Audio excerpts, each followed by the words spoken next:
जी students, अज असी start करांगे dynamics दियां कुछ बेसिक डेफिनेशन ते बेसिक कॉन्सैप्ट्स नाल। डायनामिक्स की है? डायनामिक्स एक मैकेनिक्स दी ब्रांच है जिस दे विच असी उस तरह ਦੀਆਂ बॉडीज़ ਨੂੰ डील करते हैं ਜਿਹੜੀਆਂ कि मोशन 'ਚ ਹੁੰਦੀਆਂ ਨੇ। ਅਸੀਂ ਇਸ ਤੋਂ ਪਹਿਲੇ ਸਮੈਸਟਰ 'ਚ ਪੜ੍ਹਿਆ ਸੀ ਸਟੈਟਿਕਸ। ਸਟੈਟਿਕਸ ਦੇ ਵਿੱਚ ਅਸੀਂ ਉਹਨਾਂ ਬੋਡੀਜ਼ ਬਾਰੇ ਸਟੱਡੀ ਕੀਤੀ ਸੀ ਜਿਹੜੀਆਂ ਕਿ ਰੈਸਟ ਵਿੱਚ ਸੀ। ਸਾਰੇ ਬॉडीज़ सारा सिस्टम ऑफ फोर्सिस जो ਸੀਗਾ ਉਹ ਇੱਕ ਸਿਰਫ ਰੈਸਟ ਵਿੱਚ ਜਿਹੜੀ ਹੈ ਬॉडी ਉਸਦੇ ਉੱਪਰ ਐਕਟ ਕਰ ਰਿਹਾ ਸੀ, ਉਸ ਦੇ ਬਾਰੇ ਜਿਹੜੀ ਸਟੱਡੀ ਕੀਤੀ ਸੀ। ਡਾਇਨਾਮਿਕਸ ਅਸੀਂ ਕੀ ਕਰਾਂਗੇ? ਡਾਇਨਾਮਿਕਸ ਵਿੱਚ ਅਸੀਂ मूविंग बॉडीज़ वो मूव क्यों कर रही ने, फोर्सिस लग रहा दे उपर, किस डायरैक्शन मूव कर रही है, डिसप्लेसमेंट हो रही है, वेलोसिटी, एक्सेलरेशन, ये सारा कुछ स्टडी करांगे सी।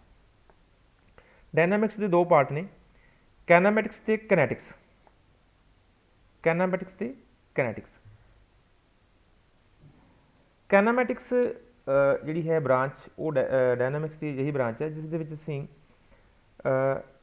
स्टडी करते हैं motion of the body without knowing the cause of motion. Without knowing the cause of motion यानी कि असी फोर्सिस की स्टडी नहीं कर रहे कि बॉडी की सिर्फ असी डिसप्लेसमेंट, वेलोसिटी, एक्सेलरेशन इन्हां दा रिलेशन जिहड़ा स्टडी करांगे।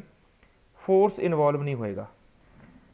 काइनेटिक्स दे विच स्टडी है, study of different forces acting on the body and mass of the body and motion of the body.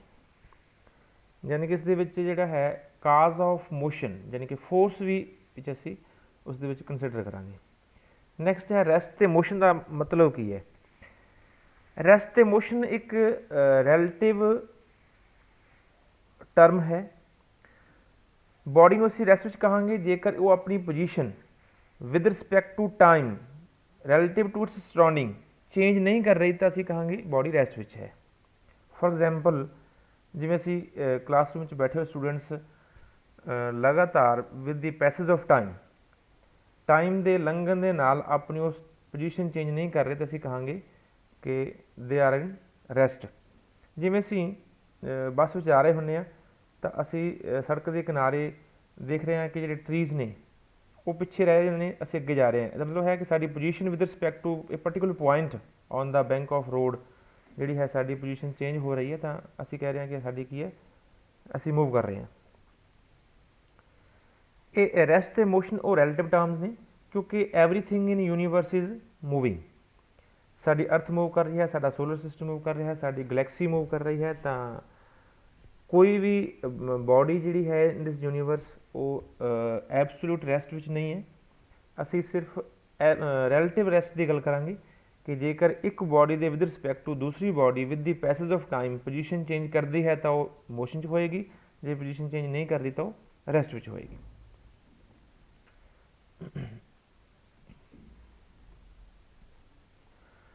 For example a passenger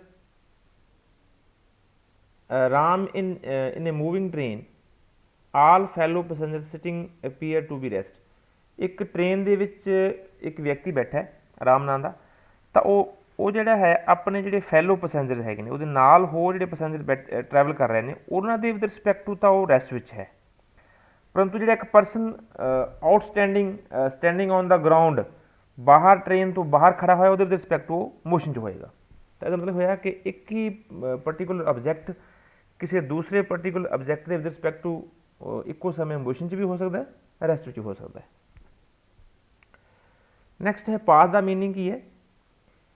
जो कोई बॉडी मूव करती है, कोई पार्टिकल मूव करता है तो जिस स्ट्रेट और कर्व लाइन के अलॉन्ग वो मूव करता है that is called the path of motion.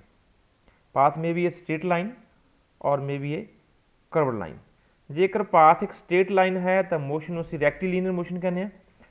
तो जेकर path of the motion is curve then motion is said to be curvilinear. ये स्ट्रेट लाइन पाथ की एग्जाम्पल है। ये जी है सपोज एक कर्व है, बॉडी इस कर्व के अलॉन्ग मूव कर रही है तो सारी मोशन होएगी curvilinear motion. Position of A particle at A given time is determined the point occupied by the particle on its path. मान लो किस समय इस पॉइंट ए के उपर है बॉडी तो इसकी ਪ੍ਰੈਜ਼ੈਂਟ ਪੋਜੀਸ਼ਨ ਹੋਏਗੀ, ਕਰੰਟ ਪੋਜੀਸ਼ਨ ਹੋਏਗੀ। ਤਾਂ ਜਿਸ ਪੁਆਇੰਟ ਦੇ ਉੱਪਰ ਆਪਣੇ ਪਾਥ ਦੇ ਉੱਪਰ ਪਾਰਟੀਕਲ ਕਿਸੇ ਪਾਰਟੀਕੂਲਰ ਟਾਈਮ ਦੇ ਉੱਪਰ ਹੁੰਦਾ ਹੈ ਉਸ ਦੀ ਪੋਜੀਸ਼ਨ ਹੁੰਦੀ ਹੈ। ਡਿਸਪਲੇਸਮੈਂਟ, ਸਪੋਜ਼ ਇੱਕ ਬॉडी ਜਿਹੜੀ ਹੈ ਉਹ ਰੈਕਟੀਲੀਨੀਅਰ ਮੋਸ਼ਨ ਕਰ ਰਹੀ ਹੈ, ਯਾਨੀ ਕਿ ਇੱਕ ਸਟੇਟ ਲਾਈਨ ਦੇ ਅਲੋਂਗ ਮੂਵ ਕਰ ਰਹੀ ਹੈ।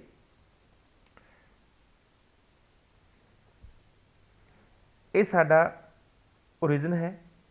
ਅਸੀਂ ਰਾਈਟ ਸਾਈਡ ਤੇ ਜਿਹੜੀ ਹੈ ਮੋਸ਼ਨ ਲੈਂਦੇ ਹਾਂ। Body is moving from O to X, ਯਾਨੀ ਕਿ on the right side of O। ਜਦੋਂ ਅਸੀਂ ਟਾਈਮ ਆਪਾਂ ਸ਼ੁਰੂ ਕਰਦੇ ਹਾਂ t ਇਕੁਅਲ ਟੂ 0 ਤੇ ਟਾਈਮ 0 ਤੇ ਸਾਡੀ ਪੋਜੀਸ਼ਨ ਆਫ ਦੀ ਬॉडी ਜਿਹੜੀ ਹੈ ਉਹ P0 ਹੈ। ਇਨੀਸ਼ੀਅਲ ਡਿਸਪਲੇਸਮੈਂਟ ਜਿਹੜੀ ਹੈ X0, ਸਾਡੀ ਓਰੀਜਨ ਤੋਂ ਇਹ ਬॉडी X0 ਡਿਸਟੈਂਸ ਤੇ ਹੈ। ਆਫਟਰ ਟਾਈਮ t ਬॉडी ਜਿਹੜੀ ਹੈ ਉਹ ਇੱਥੇ ਚਲੀ ਜਾਂਦੀ ਹੈ ਪੁਆਇੰਟ P ਦੇ ਉੱਪਰ, ਤੇ ਬॉडी ਦੀ ਜਿਹੜੀ ਹੈ ਫਾਈਨਲ ਪੋਜੀਸ਼ਨ ਉਹ ਸਾਡੀ O ਤੋਂ X ਹੋ ਜਾਂਦੀ ਹੈ। ਤਾਂ ਸਾਡੀ ਨੈਟ ਡਿਸਪਲੇਸਮੈਂਟ ਜਿਹੜੀ ਹੋਏਗੀ ਉਹ ਹੋਏਗੀ PP0। PP0 will be equal to OP minus OP0 ਵਿਚ will be equal to X minus X0। ਤੇ ਟਾਈਮ ਜਿਹੜਾ ਹੈ ਸਾਡਾ ਉਹ, ਕਿਉਂਕਿ ਇੱਥੇ ਟਾਈਮ t ਇਕੁਅਲ ਟੂ 0 ਸੀ, ਇੱਥੇ time t equal to t ਹੈ, ਤਾਂ time will be equal to t minus 0 is equal to t। ਤਾਂ ਸਾਡੀ ਟਾਈਮ ਇੰਟਰਵਲ t ਸੈਕਿੰਡ ਹੈ ਤੇ ਸਾਡੀ ਡਿਸਪਲੇਸਮੈਂਟ ਹੈ ਉਹ ਸਾਡੀ ਹੈ x ਮਾਈਨਸ x0। ਤਾਂ ਡਿਸਪਲੇਸਮੈਂਟ ਨੂੰ ਆਪਾਂ ਡਿਫਾਈਨ ਕਰ ਸਕਦੇ ਹਾਂ, ਇਹ body straight line distance from the initial point position of the body to the final position of the body. Initial position ਤੋਂ ਫਾਈਨਲ ਪੋਜੀਸ਼ਨ ਬॉडी ਜਿਹੜੀ ਹੈ ਉਹ ਕਿਸੇ ਕਰਵਡ ਪਾਥ ਰਾਹੀਂ ਵੀ ਜਾ ਸਕਦੀ ਹੈ, ਇੱਕ ਸਟੇਟ ਲਾਈਨ ਪਾਥ ਰਾਹੀਂ ਵੀ ਜਾ ਸਕਦੀ ਹੈ, but displacement is always a straight line distance from initial position of the body to final position of the body। ਤਾਂ ਇਸ ਦੀ ਇੱਕ ਡਾਇਰੈਕਸ਼ਨ ਹੋਏਗੀ from initial position to final position। ਤਾਂ ਇੱਕ ਵੈਕਟਰ ਕੁਆਂਟੀਟੀ ਹੈ, ਡਿਸਟੈਂਸ ਇੱਕ ਸਕੇਲਰ ਕੁਆਂਟੀਟੀ ਹੈ, displacement ਦੀ ਹਮੇਸ਼ਾ ਇੱਕ ਪਾਰਟੀਕੂਲਰ ਡਾਇਰੈਕਸ਼ਨ ਹੋਏਗੀ, ਇਸ ਕਰਕੇ ਇਸ ਦੀ ਮੈਗਨੀਟਿਊਡ ਦੇ ਨਾਲ ਡਾਇਰੈਕਸ਼ਨ ਹੈ ਤਾਂ ਇਸ ਕਰਕੇ ਇੱਕ ਵੈਕਟਰ ਕੁਆਂਟੀਟੀ ਹੈ।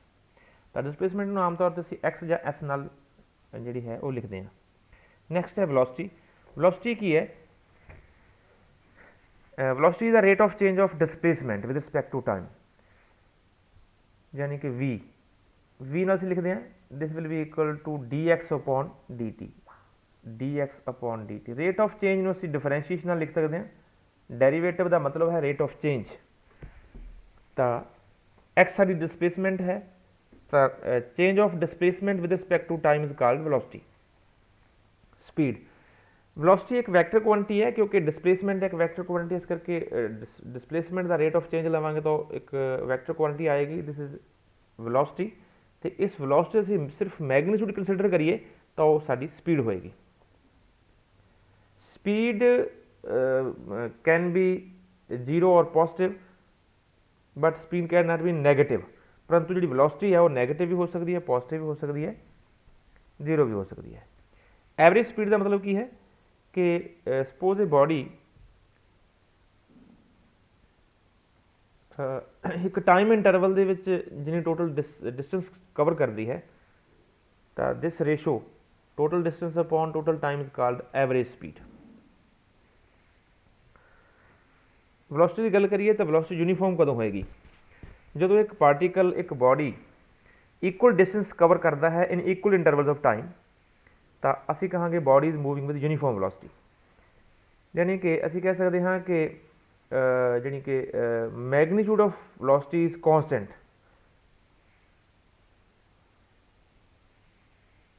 ਬॉडी ਦੀ ਵੈਲੋਸਿਟੀ ਟਾਈਮ ਦੇ ਨਾਲ ਚੇਂਜ ਨਹੀਂ ਹੋ ਰਹੀ, ਤਾਂ ਅਸੀਂ ਕਹਾਂਗੇ particle is moving with uniform velocity. Acceleration, rate of change of velocity is called acceleration. Acceleration उसी ए ना लिखते हैं, समटाइम्स एफ नाल भी लिख दें, तो this is equal to dv upon dt, rate of change of velocity. Acceleration में भी नेगेटिव में भी पॉजिटिव में भी, क्योंकि एक वेक्टर क्वांटिटी है, वेलोसिटी एक वेक्टर क्वांटिटी है, तो एक्सलरेशन भी एक वेक्टर क्वांटिटी होएगी। जो v जीरो है तो d zero upon dt acceleration will be equal to zero, यानी कि जो बॉडी रेस्ट में है तो एक्सलरेशन जीरो होंगे। एक्सलरेशन में भी पॉजिटिव में भी नैगेटिव। जो एक्सलरेशन नैगेटिव है उसमें रिटार्डेशन कहने हैं, जो एक्सलरेशन पॉजिटिव है तो असी कहने हैं कि इस दा नाम असी acceleration रखांगे positive acceleration.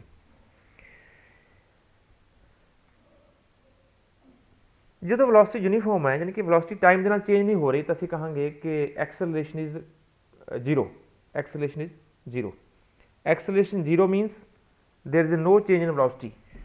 There is no change in velocity means body is moving with uniform motion. Uniform acceleration, uniform acceleration का मतलब है when velocity of particle moving in a straight line changes by equal amounts in equal intervals time। यानी कि velocity of the जी body है वो हर equal time interval दे विच इक्को जी नहीं चेंज हो रही है। For example body is moving along a straight line suppose from O to X. Body पहले सैकेंड दे विच जिहड़ी है उसकी वेलोसिटी 5 मीटर पर सैकेंड है। नैक्सट दे विच उसकी वेलोसिटी हो जाती है 10 मीटर पर सैकेंड। उस तो नैक्सट सैकेंड दे विच हो जाती है 15 मीटर पर सैकेंड। तो हर सैकेंड बॉडी की वेलोसिटी जिहड़ी है वो चेंज हो रही है बाय 5 मीटर पर सैकेंड। तो इक्वल टाइम इंटरवल दे विच इक्वली चेंज हो रहा है वेलोसिटी दे विच। तो that motion is called uniformly accelerated motion. असी किसी बॉडी के लिए किसी पार्टिकल के लिए असी वेलोसिटी की एक्सप्रैशन किवें ड्राइव करांगे। For example, for suppose body is moving along the line OX and at particular point suppose O is taken as origin ते P point ते जो body है at any time t body is at point P and after time t plus delta t body is at point Q। ਤਾਂ इस delta T time interval ਦੇ ਵਿੱਚ body ਦੀ displacement है डेल्टा एस। तो नैट डिस्प्लेसमेंट होगी delta S तो net time जोड़ा है in P Q from P to Q वो डेल्टा टी है। तो average velocity will be equal to total displacement upon total time will be equal to delta S upon delta T. तो velocity of particle at any time T will be equal to its instantaneous velocity. यानी कि असी लैने हाँ कि velocity of the body when delta T यानी कि time interval is very very small delta T approach to zero.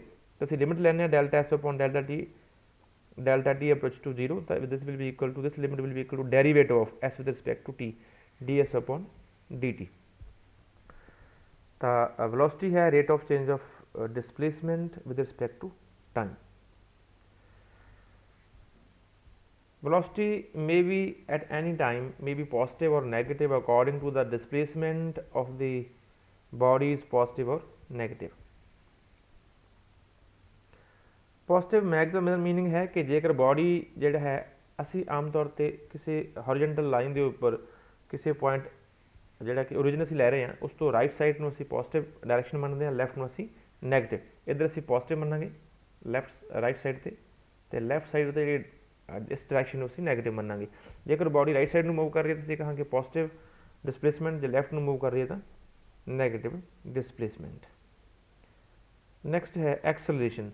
Suppose O is the origin, body is moving along OX and at particular time t body is at point P and इसकी velocity जिहड़ी है body दी v है after delta t time t plus delta t time ते body जिहड़ी है वो point P ते Q ते पहुँच जाती है तो इसकी velocity जिहड़ी हो जाती है v plus delta v हो जाती है। तो इस delta t time इंटरवल के दौरान बॉडी की जिहड़ी velocity चेंज हुई है वो है delta v।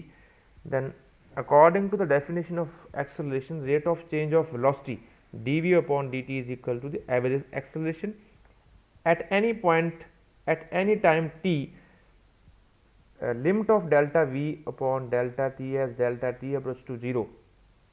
this is the derivative of v with respect to time। the derivative of v with respect to time is called acceleration। तो acceleration असी f नाल भी लिख दें असी a नाल भी लिख दें। Acceleration will be equal to होएगा rate of change of velocity with respect to time. इसमें आप लिख सकते हैं v है D S upon D T तो D two S upon D T square आएगा। असी एक्सेलरेशन की एक होर एक्सप्रैशन भी ड्राइव कर सकते हैं। एक्सेलरेशन है सारा D V upon D T. इसनों D V upon D T में असीं उपर नीचे डी एस नाल मल्टीप्लाई कर देंगे तो ये D V upon D S तो D S upon D S upon D T will be equal to velocity v। So this expression becomes v into dv upon ds। ਤਾਂ acceleration ਦੀਆਂ ਦੋ ਹੋ ਗਈਆਂ ਸਾਡੀਆਂ ਐਕਸਪ੍ਰੈਸ਼ਨਸ। ਇਹਦੇ ਵਿੱਚ ਤਾਂ ਟਾਈਮ ਹੈ, ਇਹਦੇ ਵਿੱਚ ਜਿਹੜਾ ਹੈ ਡੈਰੀਵੇਟਿਵ ਹੈ ਵਿਦ ਰਿਸਪੈਕਟ ਟੂ ਡਿਸਪਲੇਸਮੈਂਟ ਹੈ, ਇਹਦੇ ਵਿੱਚ ਸਾਡੇ ਕੋਲ ਜਿਹੜਾ ਟਾਈਮ ਇਨਵੋਲਵ ਨਹੀਂ ਹੋ ਰਿਹਾ।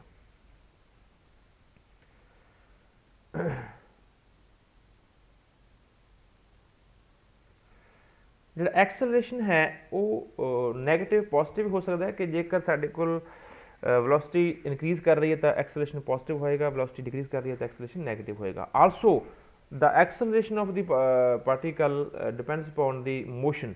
ਜੇਕਰ ਸਪੋਜ਼ ਡਾਇਰੈਕਸ਼ਨ ਆਫ ਮੋਸ਼ਨ, ਜੇ ਸਾਡਾ ਬੋਡੀ ਜਿਹੜੀ ਹੈ ਉਹ ਲੈਫਟ ਟੂ ਰਾਈਟ ਮੂਵ ਕਰ ਰਹੀ ਹੈ ਤਾਂ ਅਸੀਂ ਇਸ ਡਾਇਰੈਕਸ਼ਨ ਨੂੰ ਪੋਜ਼ਿਟਿਵ ਮੰਨਦੇ ਹਾਂ, ਤੇ ਅਸੀਂ ਬੋਡੀ ਜਿਹੜੀ ਹੈ ਫਾਸਟਰ ਗੋਇੰਗ ਫਾਸਟਰ, ਯਾਨੀ ਕਿ ਵੈਲੋਸਿਟੀ ਇਨਕਰੀਜ਼ ਹੁੰਦੀ ਆ ਰਹੀ ਹੈ ਤਾਂ ਪੋਜ਼ਿਟਿਵ ਐਕਸਲਰੇਸ਼ਨ ਹੋਏਗਾ।